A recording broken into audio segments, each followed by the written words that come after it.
अस्सलाम वालेकुम। रेलू कट्टे में एक बार फिर खुशामदीद। मैं फराज कासिम, साकिब शाह हमारे साथ मौजूद, लेकिन सबसे इम्पोर्टेंट चीज़ है हमारे पास है आज रेहान भाई। रेहान उल हक इस्लामाबाद के जीएम, पाकिस्तान क्रिकेट टीम के फॉर्मर मैनेजर। अस्सलाम वालेकुम रेहान भाई, welcome back to Relu Katte. How are you? I'm good. I'm good. How are you guys? Thank you for having me back like every year. Course आपको तो पता ही है कि रेलू कट्टे और पीएसएल का साथ जो है वो चोली दामन का है, और ये हमारा ट्रेडिशन जो है ना, पीएसएल से पहले हम लोग, कल भी मैं एक दावत में गया था तो मुझे एक साहब मिले जिनको मैं नहीं जानता था। वो रेलू कट्टे देखते थे बड़े रेगुलरली। I was surprise. तो उनका सवाल मुझसे मिलते ही फर्स्ट, अच्छा, he was told that I was coming, so he knew who I was. So once I got there, तो उनका पहला सवाल मुझसे था, फराज भाई, ये आप 9 महीना हाइबरनेशन में करते क्या है? मैंने कहा नौकरी करते हैं भाई, नौकरी करते हैं, बच्चे पालते हैं, और उसके बाद 3 महीना। और दूसरा मिसकंसेप्शन जो उनका मैंने कल सही किया, टेक्निकली सही नहीं किया, I let him believe what he wanted to believe. ताकि भाई वो समझ रहे थे कि हम महीने के कोई 8-10 हजार कमाते हैं यूट्यूब से। तो उन्होंने बोला कि तो ये जो आप इतना पैसा कमाते हैं ये कैसा? मैंने कहा बस अल्लाह का शुक्र है। ठीक है, तो कितने आता? तो 8-10 हजार तो आता होगा। मैंने स्ट्रीम यार्ड के पैसे पूरे नहीं होते भाई। मैंने स्ट्रीम यार्ड के पैसे पूरे मैंने नहीं होते। मैंने उनको बोला जितना कमाते हैं वो उसी में लग जाता है। तो कहते कितने हैं? तो वो he was under the impression कि हम हजारों कमा रहे हैं। सो आई डिडंट, उनके कल वो अनलेस तो कल मुझसे पैसे उधार मांग ले, मैंने उनको करेक्ट नहीं किया। पर एनीवेज, लेट्स स्टार्ट विद रेलू कट्टे। सो साकिब भाई, आपको पता है, मुझे पता है पीएसएल के सवाल तो आप बहुत लेके बैठे होंगे। Before you go into your hardcore PSL questions, मैं रेहान भाई से जरा सतही तौर पे सवाल जरूर। पहले तो रेहान भाई, लास्ट टाइम हमारी बात हुई थी तकरीबन साल पहले, तो आप उस वक्त पीएससीबी का जो होता है वो संभालने वाले थे। उस वक्त ऑफिशियल नहीं हुआ था, so we couldn't talk about it then. अभी बस मेरा ये सवाल है कि आप एशिया कप में टीम के साथ रहे, वर्ल्ड कप में टीम के साथ रहे, team obviously went through a struggling phase. तो एक तो पहले ही, क्योंकि आप सारे फ्रेंचाइज क्रिकेट से आए थे, तो और फिर आप वहां गए, तो ये एक्सपीरियंस आपका कैसा रहा? और being inside the dressing room, हमारी यंग बच्चों के साथ, टीम के साथ आपका एक पूरा, ज़ाहिर है you were somebody who they probably came to with their questions and answers, so कैसा रहा आपका पूरा सफर टीम के साथ? I think I started off immediately after the PSL. So, I mean, हम लोग initially we won a series against New Zealand. Afghanistan के साथ series हम जीते. Test series which I feel out of my career the best moment like with Islamabad United and outside was वो जो 2-0 हम Test series Sri Lanka में जीते थे. So it was all going really well before injuries started happening in the Asia Cup. But मैं उसकी detail में नहीं जाऊँगा. मैं as an experience, I think for me it was very different to franchise cricket. It is something that I will cherish for the rest of my life. A huge learning experience as well. Franchise cricket बहुत मैं पहले even before working with the Pakistan team मैं ये बात बहुत दफ़ा कर चुका हूँ कि franchise cricket बहुत different है to even domestic cricket, international cricket. It's very different. Like there are different sets of environments there. आपकी जो different authorities होती हैं वो different होती हैं national setup के अंदर, फिर franchise cricket के अंदर, फिर domestic के अंदर. तो that's very different. So it was amazing to experience that different environment. I think World Cup मेरे लिए एक बहुत बहुत एक इंटरेस्टिंग एक्सपीरियंस था because you learn a lot when you see other teams. You learn a lot जब आप operationally logistically चीज़ें देख रहे होते हैं. तो India was an amazing experience for me personally. I still think कि हमारा वहाँ पे कोई operationally logistically we had zero issues in India as a team. So I think that went really well. The results did not go our way. दूसरी चीज़, आपने players की मेरे से बात की, तो मैं आई ऑलवेज से दिस कि मैं तो बिलीव करता हूँ कि जो बंदा इस लेवल तक आता है, जो इंटरनेशनल लेवल तक आता है, उसने बहुत कुर्बानियाँ दी होती हैं. Lot of hard work required to get there. And एक दिन के अंदर हम उनको हीरो बना देते हैं और अगले दिन हम उनको बिल्कुल ही गिरा देते हैं. तो I mean that's something that I will never understand and be okay with it. Yes, जब अक्सर लोग मुझे कहेंगे आज से 10 साल पुरानी ट्वीट निकाल के कोई बोल देगा कि जी आपने तो फलाने प्लेयर को ऐसे कहा था. हाँ जी, मैं उस वक्त बच्चा था और मैं बहुत फजूल बातें करता था. तो अभी भी आज से 10 साल बाद शायद मैं सोचूंगा जो मैं आज बात कर रहा हूँ गलत हो. तो you keep growing as a person, and if you don't grow as a person that's your fault. वो कोई उसमें आपकी कोई शेयर नहीं हो आपके. आप 10 साल पहले जो आपका ओपिनियन था अभी भी आपका वही ओपिनियन है. So with time, with information, with knowledge, I think वो चेंज होना चाहिए. एज फार एज आपके स्टार प्लेयर्स आर कंसर्न, आपको सबको पता है कि the likes of Babar, Rizwan, Shaheen, they're all world class. But मेरे लिए जो चीज़ इंटरेस्टिंग थी कि पाकिस्तान टीम में जो यंगस्टर्स हैं, the likes of Abdullah Shafique, Saud Shakeel जिसने इतनी डोमेस्टिक क्रिकेट खेली है, सलमान अली आगा हो गया, Abrar, all these young guys coming through the ranks. Even Saim हमारे साथ T20 एक सीरीज में था, कैंप्स के अंदर उसने अटेंड किया था। These guys are amazing, amazing human beings, and अगर if they are protected and looked after, तो I'm sure they will go on to become greats of the game. तो it's important that we cherish them. बहुत interesting एक मुझे stat लगा था, मजहर अरशद ने share किया हुआ था ट्विटर पे, कि only 27% of people who play under 19 world cups go on to represent their country. और हम अंडर 19 के, अब हमारा कल्चर आप देखेंगे, अंडर 19 के मैच के अंदर ही हम उनमें ऐसी गलतियां निकालना शुरू कर देते हैं और गेम को इतना डीप डाइव कर लेते हैं कि वी फॉरगेट के वो बच्चे हैं। जब आप 19 साल के थे तो आप क्या कर रहे थे? या आपको गुस्सा नहीं चढ़ता था, या आप गलतियां नहीं करते थे? मैंने तो बहुत गलतियां की हैं जब मैं टीनेजर था। आई एम श्योर कि काफ़ी लोगों ने की होंगी, कोई परफेक्ट नहीं होता। तो you only learn from these experiences, and I feel के the more you protect and back your players, the better they will do. And that's not, I'm not talking about fans. Fans का गुस्सा मैं हमेशा कहता हूँ जायज़ है। Fans जो होते हैं उनका गुस्सा इसलिए जायज़ है कि वो इतना इमोशनली इन्वेस्ट होते हैं उसके अंदर। लेकिन generally people who have positions जहाँ के ऊपर वो इन्फ्लुएंस कर सकते हैं, आई थिंक वहाँ पर आपको चाहिए कि आप अंडरस्टैंड करो कि people don't need you when you're doing well. People need you when they're not doing well. That's when you need to step up for them.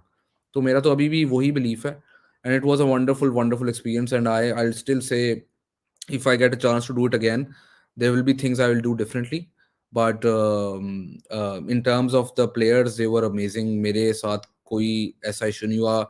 As a manager, I don't think I had to fine a single player. कोई disciplinary issue, कोई ऐसी चीज मेरे होते हुए I cannot remember a single incident जिसके अंदर कोई disciplinary issue हुआ.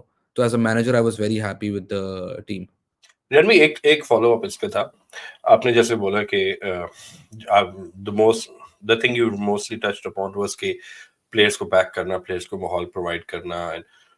तो आप जब ये, हमने हमेशा एक बात आपसे भी ये की है हैदर भाई, कि जब आप लोग फ्रेंचाइज में, आप लोग एज अ जीएम या एज अ डायरेक्टर जो भी सीईओ होते हैं, वी फील लाइक कि आप लोग एक बड़ा एक एनवायरनमेंट प्लेयर्स को प्रोवाइड करते हैं, स्पेशली यंग प्लेयर्स को, जहाँ पे वो बड़े सेफ फील करते हैं। एक सेफ एनवायरनमेंट होती है कि हाँ यार, यू आर प्रोटेक्टेड, हम सब मौजूद है यहाँ पर तुम्हारे लिए। तो did you feel you were able to provide that in the national team? I think it must be a very difficult thing to do in that structure. I think the better कि ये question आप player से पूछें, जो जिन्होंने मेरे साथ as a manager काम किया, एंड आई फील कि जो जितनी मुझे फीडबैक मिली है, I think players generally were happy. I am sure some of them will not be happy as well. कोई आपके मुंह पे तो आके नहीं कहता कि यार ये सही है, पर मैंने अपनी कैपेसिटी के अंदर 100% ऑनेस्टी के साथ, that I can sure you कि मुझे जितना पता है उतना ट्राई किया। एंड आई होप के, and again with all the players that we had even in camps, we had some of these under 19 kids who are playing right now in camps with us at the NCA, and I wish them nothing but the best of luck. They're wonderful kids. And again, वो एक learning phase होता है, not just as a cricketer, as a human being you also learn some things. कि आपको realize होता है कि जो मैं 18-19 years की एज के अंदर जो मैं सोचता हूँ, जो मेरे ड्रीम्स हैं, वो जब प्रैक्टिकली आप उनको अप्लाई करने की कोशिश करते हैं तो वो थोड़े डिफरेंट होते हैं। तो ये इवन 19 साल 18 साल की उम्र के अंदर तो आपको लगता है कि यू कैन कंकर the world. That's not just a cricketer, आप अपने प्रोफेशन में भी ये सोचते होंगे कि यार एक दिन तो मैं ऐसा कर दूंगा, ये कर दूंगा, वो कर दूंगा। तो एज विद एज आप रिस्क थोड़े कम लेते हो लाइफ में। तो वो जो अक्सर बात करते हैं ना कि यार क्रिकेट सेंस नहीं है इसमें, या इसने ये गलती की या वो गलती की, तो उसको आप अपनी डेली लाइफ से भी अगर आप मैच करेंगे तो as you grow older you make less mistakes. maybe you don't take as many risks, which is not necessarily a good thing. I think you should take risks in life, but वो एक natural life का cycle ऐसा होता है कि you become more cautious as life goes on, the more experience you get. So yeah, I know I sound like a boomer uncle right now, but I'm sorry, but that's what it is. You grow, and if you don't grow, that's your fault. बिल्कुल सही नहीं Ranvi, just to finish on this, वो तजुर्बे से वो सीख, अगर गलती करना तो चले इंसान की फितरत है, लेकिन वो गलती 2 बार करना, वो सबसे Yeah, उससे बड़ी गलती होती है। So I yeah. I know what you mean, और मैं बल्कि अपने बच्चों को भी ये एडवाइस करता हूँ। Anyways, let's hand over to Saqib भाई। साकिब भाई जो है वो पूरी रात, मैंने बोला ना, वो तैयारी करते हैं सवाल लेके पीएसएल के, और अभी शाह बरादरान के सारे सवाल आपके पास शूट होने वाले हैं। सो गो अहेड साकिब भाई। नहीं, नहीं, thank you so much Rehan भाई कमिंग ऑन द शो। हमेशा आप हमारी शो में पहली दफा रिक्वेस्ट करते हैं तो उसी वक्त आ जाते हैं। रेहान भाई वैसे अभी आपने लाइटर नोट पे बूमर अंकल वाली बात की और फिर वो पाकिस्तान क्रिकेट टीम का भी बताया, मगर पिछले साल तो काफी यंग आए थे, ये एक साल में बूमर अंकल वाली लुक्स आई हैं आप पे, दाढ़ी सफेद हो गई है, क्या हुआ एक साल में? यार आप तो कह रहे ये हैं कि मैं आपने बड़ा एंजॉय किया। यार ये मैं बताता हूँ आपको। बेसिकली मसला ये है कि I am naturally like, I know no one's interested in hearing this part of my life, but just saying कि नेचुरली मेरे बालों का कलर जो है ना वो ब्लैक नहीं है। तो जब ये ग्रे हुए तो मुझे अपना जो कलर है, हेयर कलर, अभी मेरे शुक्र है बाल नहीं हुए, तो हेयर कलर ढूंढना एक तो अजाब है, और दूसरा अगर मिल जाए तो उसको लगाते हुए मुझे बहुत तकलीफ होती है। तो इसलिए आए अब मैंने आज सोचा कि नहीं, नई नॉट बात है। Going to do this.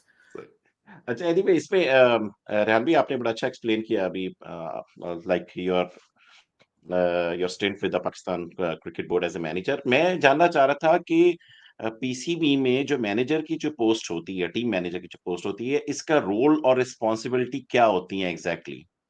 देखें, सबसे पहली चीज़ तो इसमें होती है, अब again my role was different when I was hired.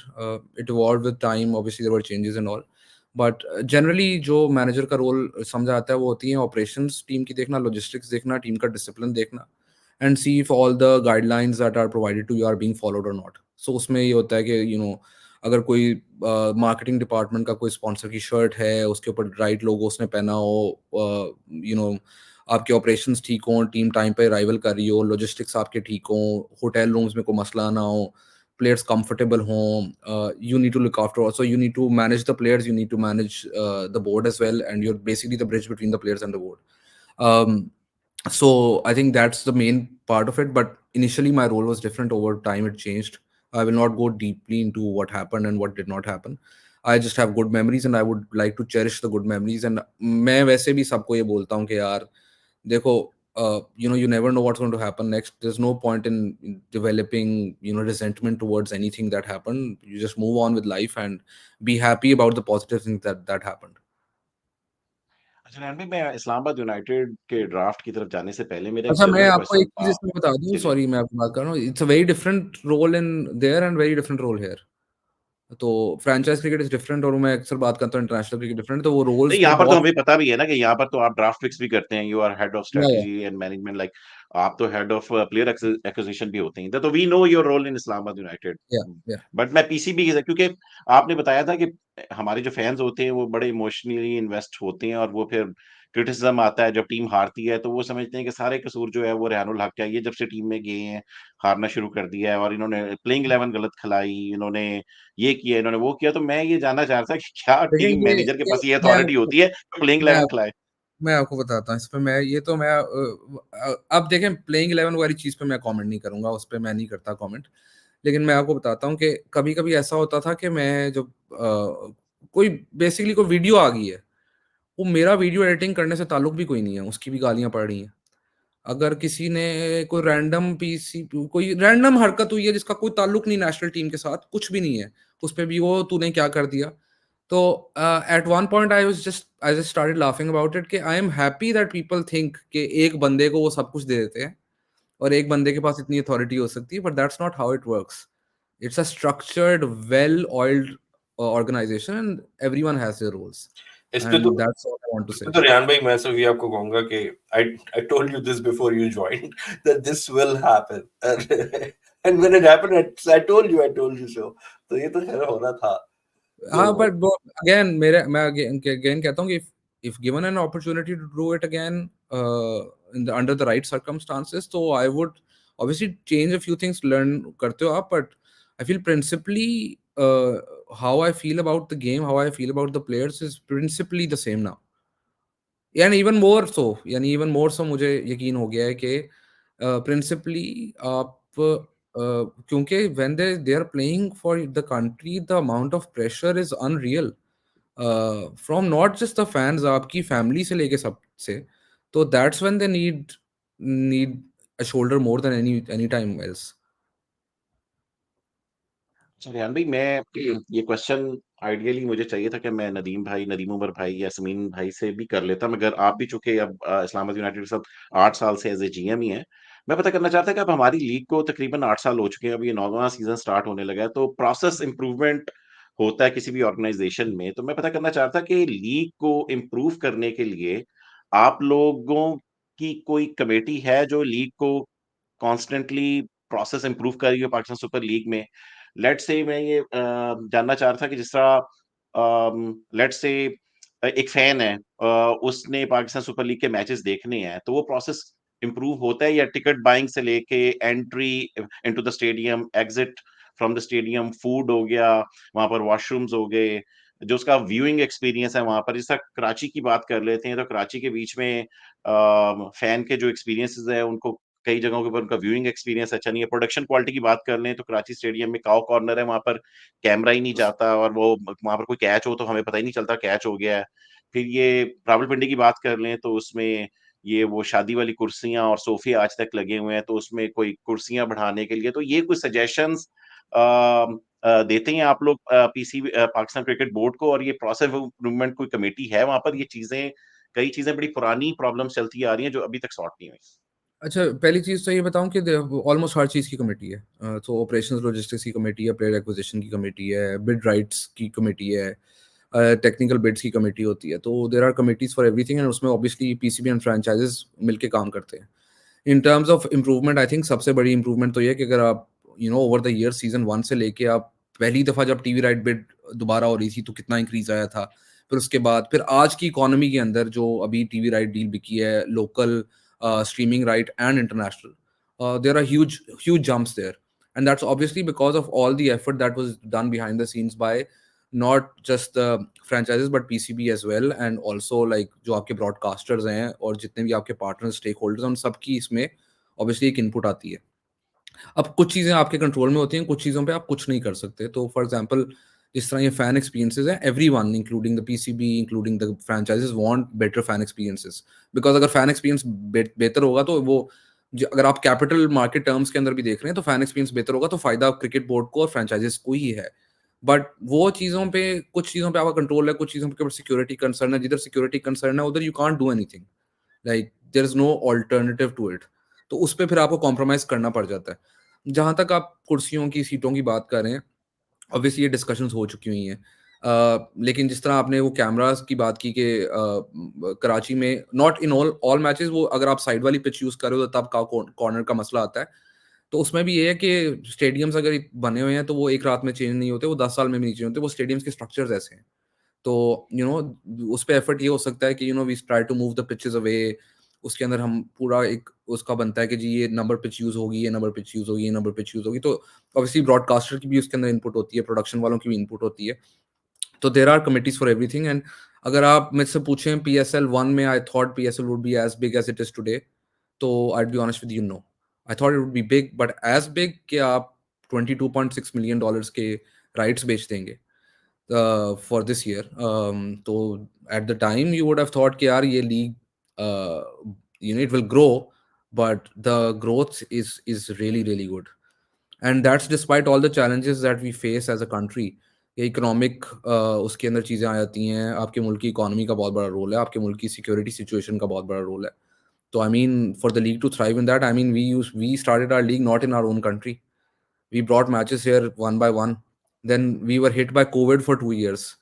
So अभी तक तो PSL की हिस्ट्री में 2 ऐसे सीजन हुए हैं जो पूरे पाकिस्तान में हुए हैं, PSL 5 and PSL 8, and even PSL 5 में कोविड हिट और उसका सेकंड लेग बाद में हुई थी। तो अभी टेक्निकली आपका 7 तो भी एक 7 भी पाकिस्तान में हुई है। या 7 ऊपर 7 कोविड है ना। मैं वही बात कर रहा हूँ कि विदाउट कोविड और विदाउट द लीग ब्रेकिंग तो अप विदाउट एक ही कोविड तो सीजन। फिर PSL 8 ही हुई है टेक्निकली। एग्जैक्टली, तो अभी तक आपका एक सीजन जो है वो कंप्लीट हुआ, उसके बावजूद you have survived and thrived. So I mean, that's something that's something to celebrate for everyone, not just the cricket board, not just the franchise, for the fans as well. I think Rehan भाई, PSL जब शुरू हुई थी, जैसे आपने बोला, मेरी भी ऐसी उम्मीदें नहीं थी, क्योंकि मैंने कहा लो, हम again on I will be honest, मैंने कहा यार हम भी भेड़-चाल में चल चुके हैं प्रॉब्लम, और having dealt with PCB myself for a few years as well, मैंने बोला यार इनमें वो जो उर्दू में कहते हैं ना दमख़म नहीं है। मैंने कहा ये नहीं, इतनी बड़ी चीज़ को मैंने कहा ये शुरू करेंगे 2-3 साल चलेगी, क्रैश कर जाएगी। That was my assumption, having said how PCB works.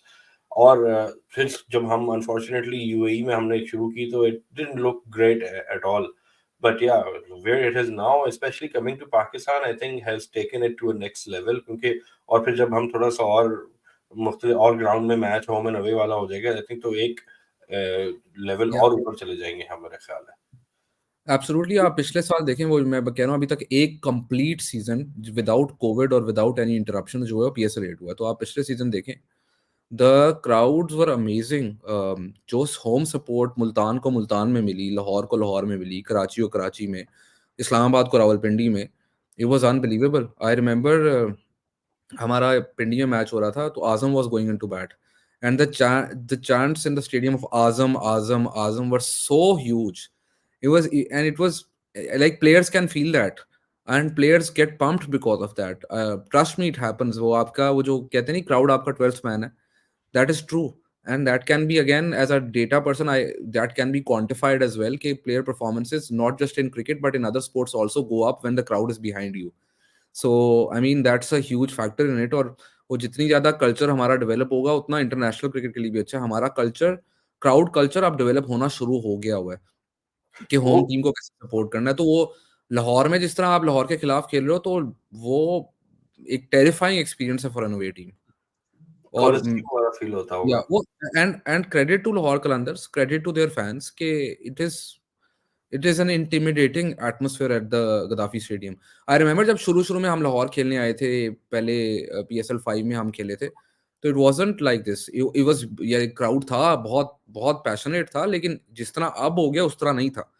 सो मगर उसका नुकसान भी हुआ है हमें रेहान भाई, वो पीएसएल 5 के जिस मैच की बात कर रहे हैं, क्राउड इतना ज्यादा है, शदाब की जीरो पे स्निक होती है, वो अंपायर को किसी को भी नहीं पता चलती, वो शदाब मैच जितवा जाता है, यार साकिब हमारा भाई, दिल टूट आप जाता वो आपका दिल टूट चुका, जो आप पिछले 2 साल से मेरा दिल तोड़े हैं उसका मैं क्या करूं। है। बिल्कुल उसके ऊपर तो आने लगे हैं, उसी के ऊपर तो आने लगे हैं। तो रेहान भाई मैं मुझे ये बताइए कि हम्म, आपको फराज गो अहेड, कुछ पूछना चाह रहे हो आप? नहीं, बस सिर्फ इस पे ऐड कर, जो फैन उसकी कर रहे थे, एज अ कराची फैन हमारे पास more times than not we don't get that atmosphere from the home fans, but Lahore और कराची के जब भी गेम होता है, मैंने टीवी पे एक्सपीरियंस किया है। एक दो मैच मुझे याद है, आमिर जो जो तालियों की थाप पे जब रन अप कर रहा है ना, और वो फुल जो साकिब भाई कहते हैं, जब आमिर इज पर्पल फेस तो वो ज्यादा अच्छी बॉल करता है, तो वो गुस्से से लाल पर्पल हुआ हुआ होता है, वो तालियों के उस पर रन अप करके जो बॉल कर रहा है कराची में, so that's a sight to see, I'm sure, when you're at the ground as well.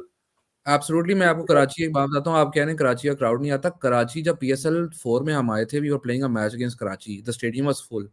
और वो मेरा पहला एक्सपीरियंस था इन द पीएसएल के जिसमें आप वो कराची सिंगल ले रहा है, आपको लग रहा है छक्का लगा है, हम चौका मार रहे हैं और कोई आवाज नहीं आ रही। और मुझे याद है कि कराची स्कोर आई थिंक 160 170 के दरमियान में उन्होंने किया था, और at the ground it felt like they score 250। And फिर वो आप जब चेस कर रहे हो तो उसका भी प्रेशर होता है कि यार crowd, it does play on your mind. So I mean अब कराची में नहीं, पिछले 2 साल से इतना है, लेकिन 4 एंड 5 में कराची का crowd was amazing. I am telling you, मैंने पहले भी एक इंटरव्यू में बोला था कि इट वाज अनबिलीवेबल। शर्जील ने, मुझे याद है, he hit a six and it was so loud, one of the loudest crowds I have ever heard.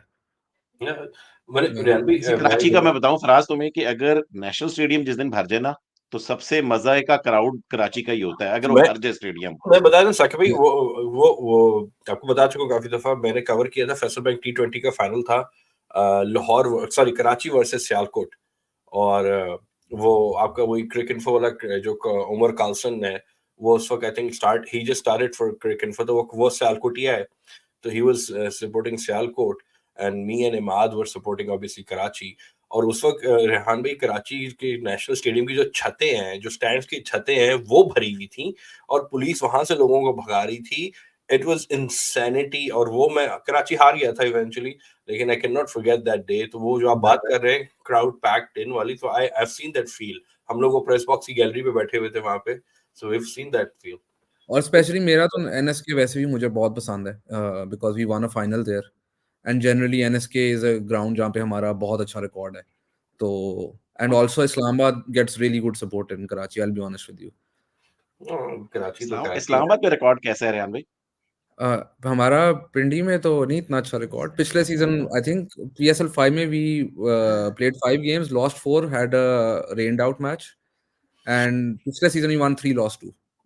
अच्छा साकिब भाई, आई नो आपके पास एक पंडोरा होगा सवाल का, मुझे एक सवाल बहुत जोर से आ रहा है, तो मैंने कहा मैं जरा पूछ लूं।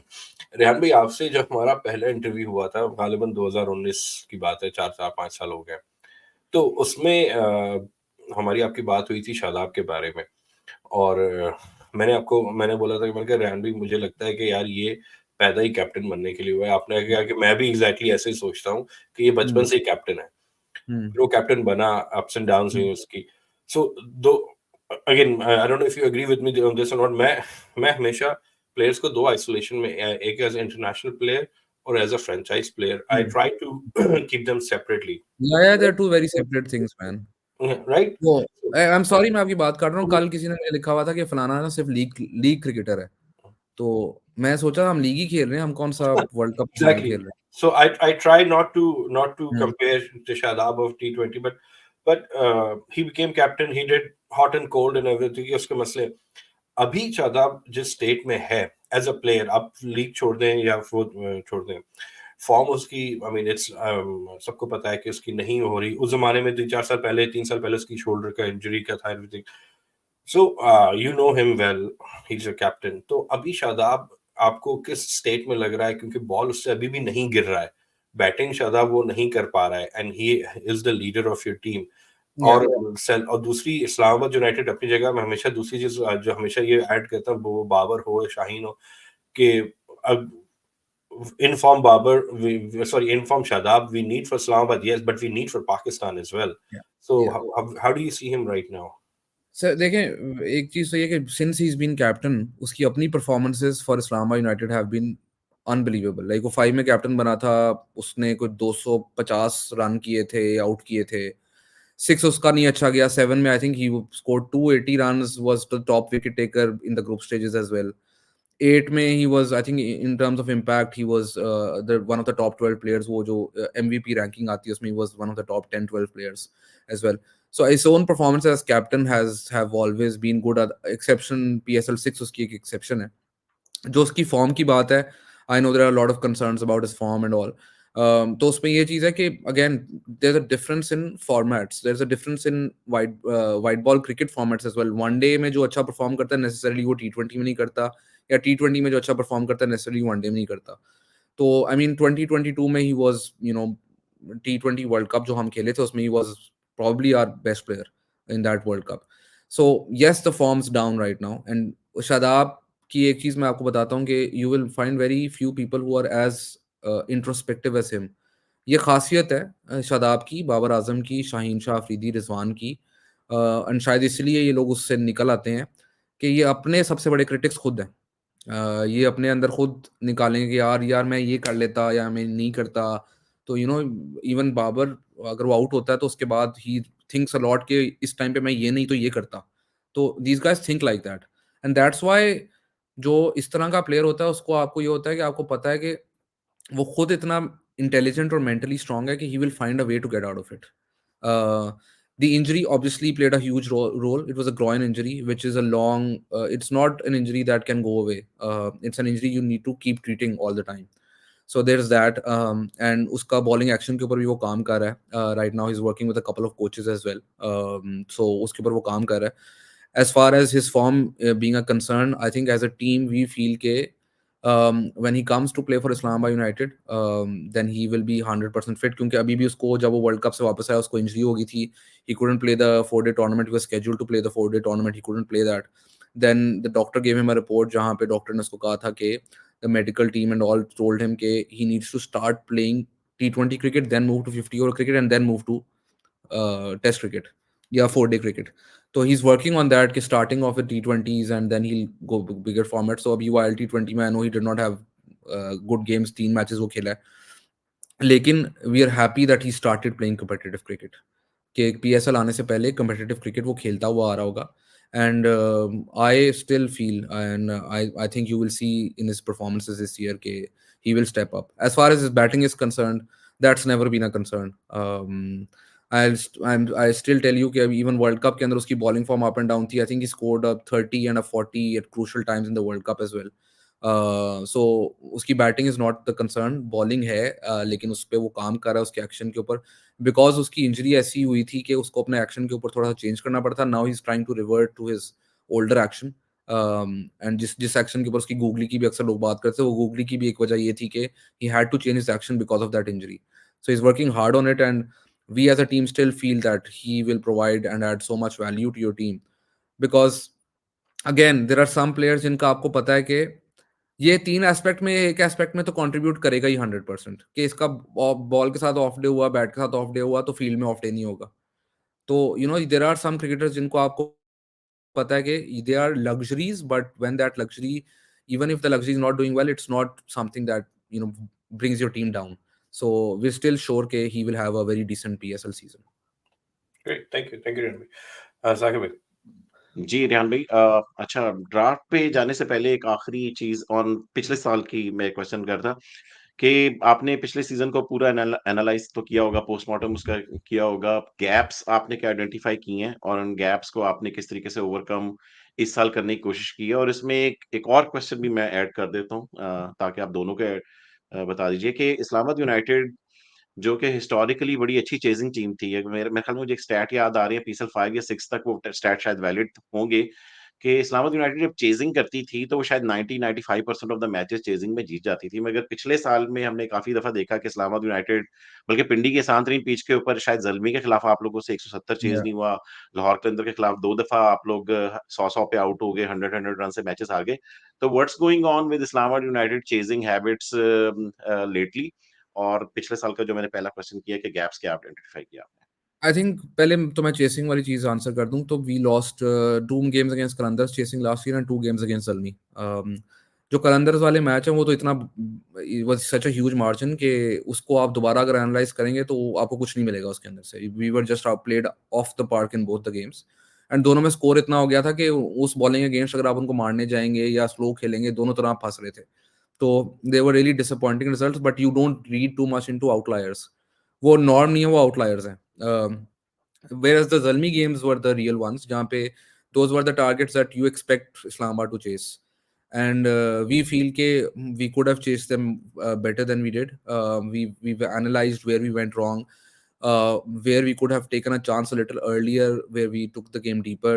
Normally हम इतनी deep game लेके नहीं जाते. Our strategy is to attack. So Mike Hesson का बहुत input है. He's a new head coach. उनका बहुत input है on where things we can improve as a team. So he's come in with his input, and we've done a lot of analytics on things that we can improve in terms of when we're chasing a target. But again, वो अगर आप overall record देखेंगे अभी भी, तो chasing is something that still is our strength.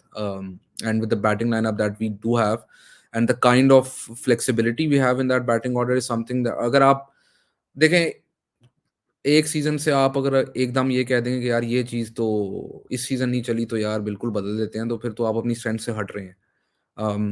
And I feel कि वो panic button दबाने की जरूरत तब होती है जब बहुत ही बुरे रिजल्ट्स हों। तो I will give you an example कि we had one 6 out of the first 8 games last season the PSL, we were top of the table. So वो last 3 games were not to our standards, and we feel ke as a team we could have done better there. So Mike Hesson has come in and he's given his input there as well. तो we will try to rectify them, the chasing thing as much as possible. जो आपने दूसरा सवाल पूछा कि draft के अंदर हमने किधर चेंजेस करने की कोशिश की, तो उसमें सबसे इंपॉर्टेंट चीज़ ये थी कि हमने एक चीज़ रियलाइज़ की, as Shadab, myself, Mike, we all sat down, Ben Jones भी थे हमारे साथ क्रिकविज वाले, तो we all sat down और हमने एक चीज़ रियलाइज़ की कि हमारे पास जब कोई लेफ्ट हैंडर, हम मैचअप्स की टीम है, जब हमारे अगेंस्ट को लेफ्ट हैंडर बैटिंग करने आता था तो we do not have an option of an off spinner. So normally off spinner ऐसा नहीं हो आप टी20 में खेलता है जो 4 ओवरों का पक्का ऑफ स्पिनर हो, वो ऑलराउंडर ही होता है। तो we looked at allround options who can bowl a couple of overs of spin when needed to do the matchup. तो उसमें the first 2 names that popped up were Salman Ali Agha and Qasim Akram.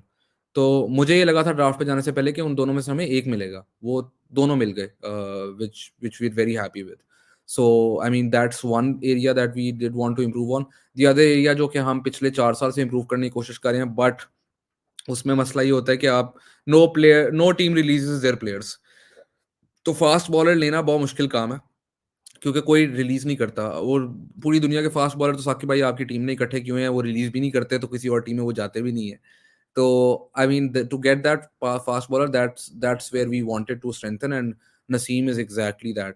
And we wanted to go down an emerging category route, जिधर we go for raw, out and out talent, which was the case जब Shadab PSL2 में आया था हमारे पास, या some like a Wasim Junior हमारे पास आया था. तो we wanted to go down that route, and we ended up getting Ubaid Shah, Hunain Shah, the two Shah brothers as well. उस टाइम बड़ा criticism हुआ था जब उबैद लिया था, and Mike Hesson and Shadab were the two people. I'll be honest with you, Ubaid अगर इस season 100 out करेगा तो उसका क्रेडिट शादाब और माइक हैसन को जाता है, मुझे नहीं जाता, क्योंकि उन दोनों ने कहा था कि he is that good. In fact Shadab thinks that he is even better than we think he is. तो शादाब पूरे ड्राफ्ट में बोलता रहा था कि उबैद लेना है, उबैद लेना है, उबैद लेना है.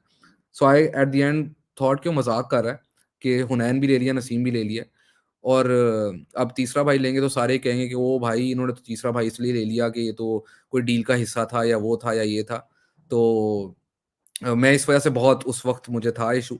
तो मैंने उस वक्त I remember on the table I asked Mike Hasan, मैंने माइक से पूछा, मैंने कहा Mike what do you think. उसने कहा listen, it's a cricketing decision, Ubaid's good, I've seen videos of him, and Shadab rates him really highly, so let's go for Ubaid, so trust me. I said your call, and we ended up picking him, and उसकी performances under 19 world cup में आपके सामने है. तो इसका credit मुझे बिल्कुल नहीं जाता, और ना मुझे कभी दीजिएगा, और अगर कभी मैं लूं तो गालियां भी बेशक दे दीजिएगा. इसमें सबसे फनी ट्वीट मैंने देखी थी ना रेहान भाई, इस सारे के जो 3 भाइयों के ऊपर, तो किसी ने की थी, वो होता है ना कि एक भाई जो है वो विदेश जाता है, विलायत जाके कहता है मैं जाऊंगा तो बाकी भाइयों को भी बुला लूंगा. तो वही वाली ट्वीट बड़ी अच्छी फनी किसी ने फ्रेज करके ट्वीट लिखी थी. अच्छा, मैं आपको ऑन द रिकॉर्ड एक कहानी सुनाना चाहता हूँ. मैंने नसीम से भी ये 2-3 दफा डिस्कस किया, तो नसीम को भी कोई इशू नहीं है अगर मैं ये बात बताऊं. तो Naseem was very hesitant about Islamabad picking any of his brothers. उसको था कि यार वो लोग ये ना कहें, एक तो ये चीज, दूसरी चीज ये है कि वो ऑटोमेटिकली सिबलिंग की तरफ थोड़ा होता है प्रोटेक्टिव. तो Naseem wanted to have an enjoyable time at Islamabad, play his cricket, enjoy his cricket, तो he did not want that pressure. Yes. तो उससे फिर वो डिस्कशन हुई, तो हुनैन तक ही वाज लाइक अच्छा चलो ठीक है, आप लोग ठीक है, इट मेक सेंस. उबैद वाली पिक के ऊपर तो वो ड्राफ्ट से उठ के गया था, तो उसके बाद उसको मजाक में मैंने कॉल भी की, मैंने कहा यार कोई और भाई है तुम्हारा. तो लाफिंग. तो या it wasn't the like it happened. अभी एक्चुअली ऑनेस्टली मैं आपको बताऊं, हमने जो 6 बंदे लिखे थे ना इमर्जिंग प्लेयर्स के नाम पे, उनमें हुनैन ऑब्वियसली टॉप था, and Ubaid was one of the top 6. अब वो जब वो नहीं पिक हुआ, मुझे था कि कोई पिक कर लेगा उसको. जेन्युइनली मुझे था कि हमारी 12वीं बारी है अब, यानी फर्स्ट एंड लास्ट बारी थी. फर्स्ट बारी राउंड 1 में, 6th बारी राउंड 2 में, तो मुझे था कि कोई नहीं सकता कि हमारी बारी तक उसको कोई पिक ना करे. तो वो जब हुआ तो we were in a tricky situation. So yeah that's what it is. इन 3 भाइयों के ऊपर तो यार वो भी बड़ी मीम्स, जब ये तीनों भाई हुए तो वो तीनों के अब इनके ब्रांड एम्बेसडर हरीम शाह या ताहिर शाह वगैरह होंगे, तो अब वो वाला सीन भी सब स्टार्ट. अच्छा, Anyway, शाकी नसीम शाह की बात हो रही है. हमने तो ड्राफ्ट पे बेसिकली उसके बाद हमने कहा चलो अब लोगों ने कहना उससे पहले हम खुद ही हंस लेते हैं. तो उसके बाद जब शामिल भी लिया, तो आई रिमेम्बर शादाब ने अनाउंसमेंट्स करते हुआ, तो आवर नेक्स्ट पिक इज शामिल, एंड देन हम करन लिया, तो माइक हसन ने बोला कि we have picked another brother of another international player, Sam Curran's brother Tom Curran. So I mean nepotism. फिर हमने कहा ये तो होगा, तो let's just go with it. नहीं वो अच्छा, शाहीन सॉरी, इनकी नसीम की और शाज की बात हो ही रही है, तो एक सवाल इसमें कर ही लेता मैं. ऑब्वियसली सबके ज़बान पे सवाल था. हमारे एक दोस्त है ट्विटर के, सैल भाई, उन्होंने भी मुझे रात में ये सवाल भेजा कि आप हो सके जरूर पूछेगा. मैं ये पूछनी बेसिकली नसीम से रिलेटेड है कि उसकी, जैसे हम शादाब की अभी आप बात कर रहे थे कि we all know Naseem has been out for a while, वो अपनी रिहैबिलिटेशन से गुजर रहा है, तो पीएसएल आने वाली है, तो उसका फिजिकल स्टेट क्या है? Is he ready to go do the long yards? Is he, आपने अगर उसको देखा है, is he back to the Naseem, या अभी भी उसको टाइम लगेगा to get to where he was? देखिए, we are very very closely monitoring Naseem, and अभी नसीम जो है वो इस्लामाबाद में प्रैक्टिस भी कर रहा है, इस्लामाबाद क्लब में भी वो प्रैक्टिस कर रहा है. एनसीए में उसने फुल बॉलिंग स्टार्ट कर दी थी. ही इज इन दिस, यानी उसके जो अपना डॉक्टर है उसके साथ भी है, देन पीसीबी के अंदर जो ट्रेनर्स हैं उनके साथ भी वो काम कर रहा है, और he is well on track क्या, he is fit, well on track. तो मैं वो कहूँ कि वो फिट नहीं है, वो फिट है टू बोल. Now he's working on other aspects of his fitness, so he's spending a lot of time in the gym. वो अक्सर आप वीडियोस भी देखते होंगे, वो जिम के अंदर काफ़ी वर्कआउट कर रहा है। So obviously when you have that long a lay off, तो आपकी बॉलिंग मसल्स तो वही रहती हैं, पर आपको अपनी बाकी बॉडी पे काम करना होता है, तो he is working on the rest of it. दूसरी चीज़ इसके अंदर ये है कि अक्सर लोग कहते हैं, मुझे पता है लाहौर कलंदर्स को भी काफ़ी लोगों ने पिछले साल क्रिटिसाइज़ किया कि जी वो शाहीन शाह अफरीदी को खिला लिया, वो इंजरी के बाद वापस आया ये वो, and he is risking world cup के लिए। देखें, कोई प्लेयर बगैर डॉक्टर के एडवाइस के नहीं खेलता, और ये मैं आपको सिंपल बता दूँ, कोई फ्रैंचाइज़ जो है वो बगैर डॉक्टर के एडवाइस के प्लेयर नहीं खिलाती। इट्स नॉट लाइक के अगर साकिब भाई किसी टीम के मैनेजर हैं, तो साकिब भाई का दिल करे कि उठ के कहें, या कोच हैं तो उठ के कहें कि चल शाबाश खेल। ऐसे नहीं होता, उसके भी मेडिकल क्लियरेंस होती है, मेडिकल क्लियरेंस के बाद वो प्लेयर खेलता है। तो without medical clearance clearance no player can play, it's as simple as that. उसमें कोई दो राय है नहीं। तो हम बहुत क्लियर हैं इस मामले के अंदर कि we will follow medical advice to the exact writing terms of it, we will follow it to the T, and that's how we're going to proceed in the team. And right now he is fit and bowling and playing matches right now. I've heard people say कि उसका थोड़ा wait चढ़ गया है या वो हो गया है, but he is working on that, he is very fit. वो अगर जिम के अंदर भी ट्रेनिंग कर रहे हैं, and it's not necessarily a bad thing if someone puts on weight, specially fast bowlers. मुझे याद है कि एक्सट्रीम फास्ट बॉलर्स को तो ये कहा भी जाता है कि ऑफ सीजन के अंदर they need to put on some fat, कि जब वो सीजन के अंदर लंबे स्पेल करें तो वो फैट शेड ऑफ हो जाए। So that's another part of it. अब ये मैं मेडिकल एक्सपर्ट तो हूँ नहीं कि मैं आपको डिटेल में बताऊं कि क्या होगा, वो आप किसी मेडिकल एक्सपर्ट से पूछेंगे, वही जवाब देगा। और ना मैं प्रिटेंड कर रहा हूँ कि मैं मेडिकल एक्सपर्ट हूँ, तो we'll follow the advice of the medical expert. सही है, thank you, good enough Saqib भाई। यार वैसे वाकई वो जो अभी नसीम शाह का एक बॉलिंग स्पेल वायरल हुआ था, उसमें वाकई लग रहा था कि थोड़ा सा वेट उन्होंने पुट ऑन किया हुआ। एनीवे, अभी वैसे रेहान भाई, अभी आपने चेजिंग वाली बात की, और उस पे एक फॉलो अप क्वेश्चन था। आप लोग डेटा मैचअप्स इन सारी चीजों की बात करते हैं, जो ज़ल्मी से आप लोग प्लेऑफ हारे थे, उसमें हेल्स और सोहेब मकसूद की बड़ी अच्छी पार्टनरशिप थी, लग रहा था वन साइडेड मैच है, अब इजीली जीत रहे हैं। मगर अचानक आमिर जमाल ने आके और सलमान और शाद ने एक एक्स्ट्रा ऑर्डिनरी स्पेल किया। एक तो उस बारे की बताइए कि वो कोलैप्स किस तरह हो गया जब मैच आपकी पॉकेट में था, और क्या उसके ऊपर कोई बातचीत हुई? मगर मैं ये पता करना चाह रहा था डेटा मैचअप्स के ऊपर कि कॉलिन मनरो का नंबर 5 के ऊपर आना, इतनी लेट आना है एक ओपनर का, वो कौन-सी साइंस थी, वो समझ नहीं लगी। देखिए, सिंपल बात है कि मनरो पूरा सीजन आपको पता है नंबर 3 पे खेले थे हमारे लिए पिछले साल। तो Sohaib Maqsood was in the starting 11, and Sohaib की बेस्ट पोजीशन इज नंबर 3। तो we wanted to give Sohaib that chance. So secondly, Munro अगर आपने 100 फॉलो किया हो पिछले साल या इस साल आपने उनकी लीग क्रिकेट फॉलो की हो, तो he is played a lot of matches at number 4 and 5। सो इसके पीछे ये लॉजिक है कि सोहेब को बेस्ट पॉसिबल चांस है, क्योंकि उसके साथ भी ज्यादती होती है कि उसको हम एकदम नॉकआउट मैच में लेके आए हैं और फिर हम उसको कह रहे हैं तू 5 या 6 पे खेल। तो सोहेब को वो अपॉर्चुनिटी नंबर 3 के ऊपर इसलिए दी गई because that's the best possible position for him. So you think about the team, not an individual. So as a team we thought कि Sohaib best suited at 3, and Munro because of his experience over the last 1 year at the time, जब वो 100 भी खेल रहे थे या 1-2 और league खेले, तो 4-5 पे उन्होंने खेला, तो we thought this is the way to go about it. Secondly, yes, we did think a lot about it. Thirdly, sometimes you need to take your hat off and say कि यार they did really really well. And वो जो सलमान इरशाद और आमिर जमाल का spell था, the amount of reverse swing they were getting was crazy good. It was like as an opposition आपको गुस्सा चढ़ रहा था कि यार ये बॉल जुप करके इधर आ रही है, पर वो उनकी, I mean you need to give credit to them कि they bowled really हाँ, really भी well. मुझे आज भी शक है कि 130-35 का बॉलर वो 150 पे करना शुरू हो गया था। मैं अपने दोस्तों को हमेशा ऑफ द रिकॉर्ड यही बताता हूँ कि यार ये ज़रूर आमिर जमाल ने 2 रेड बुल टकाए हुए थे उस दिन। अरे आमिर जमाल की मैं आपको एक बात बताऊं, मैंने पाकिस्तान टीम में भी काम किया, such a lovely guy. Aamir Jamal has a huge heart. तो यानी वो जेन्युइनली ही, अगर उसका 8 लेवल है ना, तो जब वो सिचुएशन फंसेगी ना, तो वो अपने आप को इतना मोटिवेट करता है, वो 10 पे चला जाता है। सो वो जब उस टाइम तो मुझे नहीं पता था, क्योंकि मैंने he was at Islamabad camp once और twice, but I never worked him with him as closely. जब पाकिस्तान टीम में गया और कैंप पे खासकर वो आया, तो वो बंदा तो 6-6 ओवर बाउंसर कराता रहता है, जो कि बहुत मुश्किल काम है। तो he is like he raises his level according to situation. तो in terms of heart and courage, Aamir Jamal has that कि वो he can take his game to that level जब सिचुएशन अराइज करती है। And I hope he does really really well this year as well. हमारे खिलाफ ना करे, बाकी सबके खिलाफ कर ले, but I hope he does really really well. अच्छा।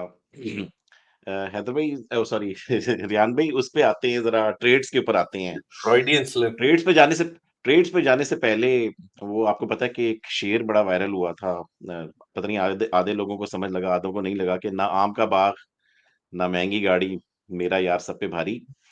Let me be very honest, like I feel very jealous. Why Islamabad ये सारी टीम्स अपने अच्छे-अच्छे प्लेयर्स आके इस्लामाबाद यूनाइटेड को प्लेट में रख के क्यों देती हैं? मैंने पे आपने मेरी शायद ट्वीट्स भी देखी हों, मैंने ट्वीट भी इस पे की हुई है काफ़ी कि यार पीएसएल 3 में रॉन्की और फहीम अशरफ आपको दे दिए गए, हालाँकि दूसरी टीम ले सकती थी। कभी कोई इंग्रम के बदले आपको हेल्स दे देता है। इस दफ़ा अमाद वसीम भी आपको, नसीम शाह भी आपको, वाइल्ड कार्ड जब हसन अली ने होना था, वाइल्ड कार्ड आ गया। ये सब कुछ आप मैं ये पीछे से हैदर भाई से पूछ सकता था, मैंने कहा नहीं सीधा मैं रेहान भाई से पूछूँगा ये क्वेश्चन, व्हाई रेहानुल हक? हमेशा आप ही क्यों जीत जाते हैं सारी बड़ी-बड़ी मास्टर पिक्स? नहीं, आई थिंक मैं हमेशा नहीं जीतता। ये तो मैं आपको बताऊँ कि आपको याद होगा पीएसएल 5 जब कराची किंग्स जीता था तो हेल्स यूनाइटेड में थे। तो Hales went to Karachi and Hales won, he was the outstanding player for them and they won the season. वो प्लेऑफ्स के लिए नहीं आया लेकिन ग्रुप स्टेज में वो इतना अच्छा खेला था कि they finished in the top 2 and ended up getting through the qualification stages. तो एक तो हमेशा मैं नहीं जीतता, ये हमेशा इस्लामाबाद यूनाइटेड नहीं जीतती। दूसरा मुझे अक्सर ये तो कहानी मैं अब मुझे हँसी आती है इस बात पे। मुझे अक्सर लोग कहते हैं कि जब इस्लामाबाद चाहता है, वो जो आपने बात की तो वाइल्ड कार्ड आया था, जब इस्लामाबाद चाहता है तो राइट टू मैच आ जाता है, जब इस्लामा ये जो रूल्स है ना ये 1 साल पहले डिसाइड होते हैं। तो अब पीएसएल जब 9 हो रही थी इस दफ़ा, तो 8 में डिसाइड हो चुका हुआ था इस साल क्या रूल्स हैं। ये कोई रातों-रात चेंज नहीं हो सकते, तो 6 की 6 टीमें एग्री करती हैं। तो ये कोई कोई जादू नहीं होता कि रातों-रात उठ के कहा जी wild card, because Hasan Ali is going in the draft तो वाइल्ड कार्ड क्योंकि इस्लामाबाद की पहली बारी उनको मिलेगा, ऐसे नहीं होता, वो पिछले साल से डिसाइड हुआ होता है। तो अ lot of rules change from last year और इस तरह इमर्जिंग कैटेगरी का रूल भी जो है वो चेंज हुआ था। पीएसएल 2-3 के अंदर हुआ था, वो भी 1 साल पहले चेंज हुआ था। सो देयर इज़ नहीं, that. I am not Rehan भाई by no means I am saying there is conspiracy. No, no, हम नो, ऐसे आई नो कह यू रहे आर हैं नॉट। लकी कि आप इतने लकी क्यों हैं? अब देखें आई ऑनेस्टली थिंक कि luck played a huge part in it when we got Ronki and Fahim. I honestly did not think कि वो दोनों हमें मिलेंगे। लेकिन trades I feel are not just luck. It's a lot of negotiations. It's a lot of understanding with the player. And I feel कि at Islamabad United, the one thing that I'm super proud of and super duper proud of is the culture that we've built. And it's not just me who's built that culture. It's the entire franchise, from the ownership to everyone that's been involved in the management. कि वो culture ऐसा है कि players वो एक दूसरे से बात करते हैं, this is the culture you want to play in. तो वो जब वो वाली बात आती है कि you need to choose between going from one team to another team and you have to pick between the two, तो वो मोस्टली हमारे फेवर में इसलिए चला जाता है। So there is that. The other thing is के मैं तो देखिए नसीम का ट्रेड जो भी था, मैं आप इसको जितना मर्जी जो मर्जी कहता रहे, मैं कहता हूँ आप नसीम से ही बेशक पूछ लें। आई नो उसके ऊपर बहुत स्टोरीज बनी, ये हुआ वो हुआ। मैं सबसे बेस्ट तरीका ये है कि किसी दिन नसीम, आई am sure one day will give an interview on this, because he it was almost felt like मुझे तो एक फुटबॉल ट्रेड की तरह लग रहा था कि फुटबॉल में ट्रांसफर्स होते हैं ना डेडलाइन डे, और उस तरह फील हो रहा था। तो नसीम के साथ जब मेरी पहली बात हुई थी तो मेरी जहन में ये चीज़ थी ही नहीं कि नसीम इस्लामाबाद यूनाइटेड आएगा। उसकी वजह ये है कि ना तो हमारी पहली बारी थी ड्राफ्ट में, और ना ही कोई ऐसी सिचुएशन बन रही थी जिधर हम कोई ट्रेड ऑप्शन उनको देते और उनको एक्सेप्टेबल लगता। एंड नसीम को ये अप्रोच मैंने तब किया है जब मेरी और नबील की आपस में बात हुई है, और नबील ने कहा है कि if you can if you want to talk to him, go ahead talk to him. And Nabeel, I will be honest with you, Nabeel इस मामले में बहुत बहुत प्रोफेशनल है कि नबील कहता है यार ठीक है, पहले मेरे से तुमने बात कर ली, now you talk to the player. At no point did we make any offers to Naseem which were higher than other offers that were made to him? और आई डोंट क्लेम कि वो हमारे पास वो बहुत सस्ते में आ गया। दे वर रफली द सेम ऑफर्स, ठीक है, and same terms and condition, and nothing nothing out of the ordinary. But at the end of the day, then you need to convince the player why he needs to play for your team, and that's the pitch that you give them. And I think our pitch was good enough that he wanted to play for Islamabad. And ये नसीम ने बहुत clearly, as in Naseem said कि he does want to play for Islamabad, and that's what made us go that extra mile. और ये मैं पहले भी बात कर चुका हूँ कि जब एक स्टार प्लेयर आप ले रहे होते हैं, you all want star players. Who doesn't want a star player? But जब वो प्लेयर अपने मुंह से कहे कि यार this is what I want, तो you then make that extra effort as well. So that's the understanding we had कि Naseem wanted to go to Islamabad, yeah, उसकी preferred ये थी।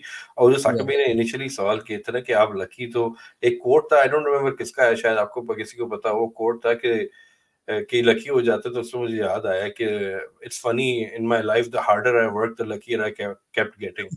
तो जितनी तो ऐसे ही था कि ज़ाहिर है वो ये सिर्फ बात लक तो है। नहीं होती, there is a lot of homework behind that. Yeah, I नहीं नहीं, think मगर it's हैदर भाई ने पिछले साल सॉरी पिछले हफ्ते हैदर भाई ने लाइव शो में हमारे बताया कि नसीम को पहले उन्होंने लॉक किया है, मगर नसीम ने एग्री नहीं किया, like he didn't want to play yeah, from certain franchises, he wanted to play from certain franchises. अच्छा, yeah. इसी पे क्योंकि ट्रेड की की बात हो रही है, एक फॉलो अप था मेरा अब रवि। देखिए, मेरी न्यूज़ वेरीफाई हैदर भाई ने कर दी है। मैंने तो आपको कहा भी नहीं, यानी मैंने आपको बताया कि he wanted to play for Islamabad, एक और फ्रेंचाइज ने वेरीफाई भी कर दी है। सो बिल्कुल। अच्छा Ranveer, player wants to play for you, he wants to play for you, you बिल्कुल try your best to bring him. Follow up मेरा ये था कि आपने आई एम श्योर वो देखा होगा, एक अनफॉर्चुनेट नबील की वो स्क्रीनशॉट लीक कर दिया था उन्होंने पेशावर ज़ल्मी की एक तरफ से। जी जी जी। वो तो it was firstly very distasteful and how it worked out, but just point related to that was कि this is the modus operandi के प्लेयर का, अगर प्लेयर ने फैसला कर लिया है या चले फ्रेंचाइज ने फैसला कर लिया कि अब प्लेयर हमारा हमें छोड़ के जा रहा है, तो उनके जो वो कांटेक्ट करते हैं फ्रेंचाइजेस को कि भाई ये हमारे पास ऑफर बंदा है और आप क्या हमें दे सकते हो, how can we make a deal, this is how the thing starts off. So basically the process is I'll explain both sides to you. Number one ये कि एक प्लेयर चाहता है कि वो फ्रेंचाइज से नहीं खेलना चाहता, तो फ्रेंचाइज को आके एक्सप्रेस कर सकता है कि यार I don't want to play for you. Franchise can in return make him a better offer. Franchise in return can say कि तुम्हारी जो ग्रीवेंसेज हैं वो हम दूर कर देते हैं, तो you stay with us. Number two, इस प्लेयर कहता है कि जी आप जितनी मर्जी ग्रीवेंसेज आपको मेरे साथ हैं, तो मुझे कोई फर्क नहीं पड़ता, I don't want to play for you. Then the player has a right to go into the draft, that's the player's right. And again, the franchise then has a right to use one right to match card. ठीक है, और वो right to match card का मकसद यही है कि right to match card इसलिए होता है कि you want to keep a player, the player wants to go, तो दैट्स वन वे के प्लेयर भी खुश हो जाए, आप फ्रेंचाइज के पास भी राइट रहे, दोनों के पास रहे। लेकिन वो एक ही प्लेयर के केस में, अगर 2-3 छोड़ के जाना चाहें तो आप तो एक ही रखेंगे ना, बाकी को तो नहीं आप रख सकते राइट टू मैच यूज करके। तो जब आप कोई प्लेयर रिटेन कर रहे होते हैं, प्लेयर की मर्जी के बगैर कोई रिटेंशन पॉसिबल नहीं है, नंबर वन। तो ये एक प्लेयर वाली साइड मैंने एक्सप्लेन कर दी। नंबर टू हम आते हैं ट्रेड कैसे होता है। जानवी, इससे पहले कि आप फर्दर चले, मैं इसमें दोबारा, आपने ये भी बात की है कि वो एक राइट टू मैच कर सकते हैं, एक प्लेयर छोड़ के जाना ही चाह रहा है ग्रीवियसेस की वजह से, आप राइट टू मैच करके क्यों लेके आएंगे जबकि वो आपके लिए खेलना ही नहीं चाहता? तो इसमें देखिए टेक्निकली एक्सपेक्ट किया है कि क्या आप वापस लेके आ देखिए मैं सकते हो? वो आपको प्लेयर कहेगा नहीं यार मैंने तो तुमसे खेलने की, तो मुझे क्यों राइट टू मैच किया ड्राफ्ट नहीं, में वो दोबारा? देखिए जो draft, that's what you the player has to risk, के ड्राफ्ट में जाने के दो रिस्क हैं, या तो वो राइट टू मैच हो जाएगा, या ये रिस्क है कि उसको वो पिक ही नहीं करेगा उस कैटेगरी के अंदर, तो he then that's a risk that the player takes ना। और नंबर टू इसमें ये है कि उसमें प्लेयर का क्या फायदा, जो आप बात करें उसका जवाब ये है कि नसीम शाह पिछले साल डायमंड कैटेगरी में था, वो वाइल्ड कार्ड पे मुल्तानस को प्लेटिनम में पिक किया, तो राइट टू मैच यूज हुआ, तो उसको पैसे भी ज्यादा मिल गए, वो प्लेटिनम प्लेयर भी बन गया, तो player was also protected like that, he got more money out of it, a higher category out of it. That's the concept behind right to match. जी, मैं ये पता करना चाह रहा था कि अगर फर्ज करें कि प्लेयर दोबारा पिक हो गया है, जी तो देन पीसीबी का लॉ क्या है? क्या प्लेयर अभी भी रिफ्यूज कर सकता है कि नहीं यार नहीं मैं ड्राफ्ट में गया इसलिए था कि मैं तुम्हारे लिए खेलना ही नहीं चाहता, तुमने मुझे नहीं क्यों राइट टू मैच करके पिक किया है? नहीं अगर वो प्लेयर, टीम कर लेती है, he is bound to play. Yes then जो प्लेयर ड्राफ्ट में जिस जगह पे पिक हुआ है, he is bound to play there. अब मैं आपको मिसाल देता हूँ कि आप एक फ्रेंचाइज के प्लेयर हैं और राइट टू मैच नहीं है ही नहीं राइट टू मैच, और आप कहते हैं जी मैं नहीं खेलना चाहता, मैं ड्राफ्ट में जा रहा हूँ, आप ड्राफ्ट में चले जाते हैं, आप प्लेटिनम लेवल प्लेयर हैं, प्लेटिनम 1 में उसी टीम की बारी है जो आप छोड़ के आए हैं, अगर वो आपको ले लेती है तो आप कुछ नहीं कर सकते। सही सही सही, इसका मतलब ये है कि अगर कोयटा ग्लैडिएटर्स चाहती, नसीम शाह को ड्राफ्ट में छोड़ के दोबारा दोबारा जाके पिक कर लेती या या उनकी। या या सही। तो अच्छा, दूसरा इसका मतलब है प्रोसेस कि आप, ये बड़ा क्लियर है कि अगर प्लेयर ना भी खेलना चाहे, अगर वो पिक हो गया तो उसको खेलना है। यस जो दूसरा आपने पूछा कि इनिशिएट कैसे होता है, स्टार्ट कैसे होता है ट्रेड, तो उसमें सबसे पहली चीज ये है कि पीसीबी को ये पता होना चाहिए कि ये इस कॉन्वर्जेशन स्टार्ट होने लगी है, फ्रेंचाइजेस की एक अग्रीमेंट होनी चाहिए कि आप मेरे प्लेयर से ट्रेड की बात कर सकते हैं। तो नसीम के केस के अंदर I don't think there was a point जहां पर कभी भी नसीम के साथ कोई ऐसी बातचीत हुई हो जो कि फ्रेंचाइजेस की मर्जी के बगैर हुई हो। तो कराची ने बात की, मुल्तान ने बात की, इस्लामाबाद ने बात की, जलमी ने बात की, तो सबने बात की थी and with consent, it was none of that was done without consent.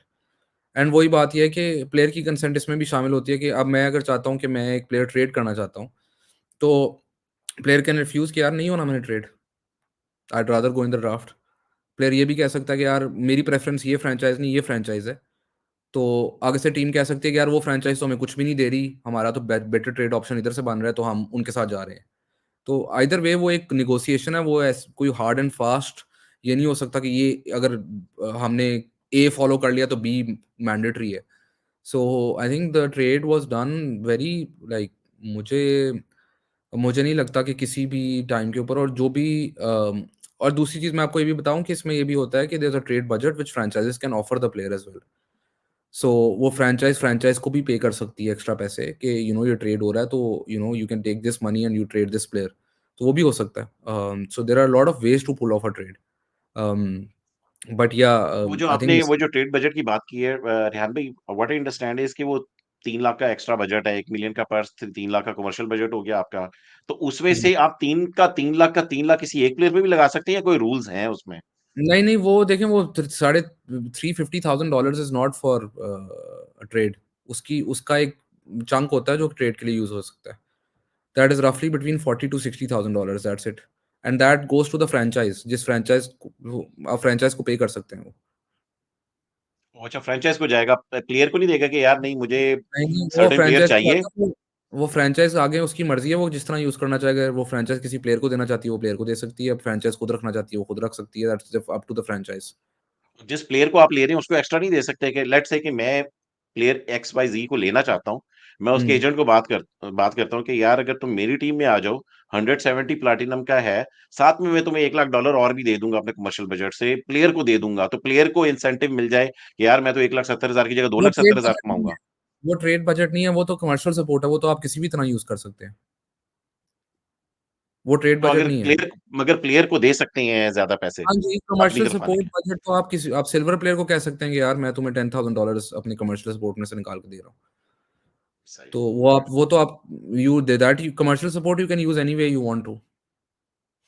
ठीक है रेहान भाई, यहाँ पर हम पार्ट 1 को एंड करेंगे। Will break the episode since we are recording, we have the luxury to do 2 episodes, so will take a break, will break it down and we'll catch it back up on episode 2. So thank you for watching Rehan Bhai's interview. This is part 1. दूसरे part के लिए stay tuned, जल्दी आने वाला है।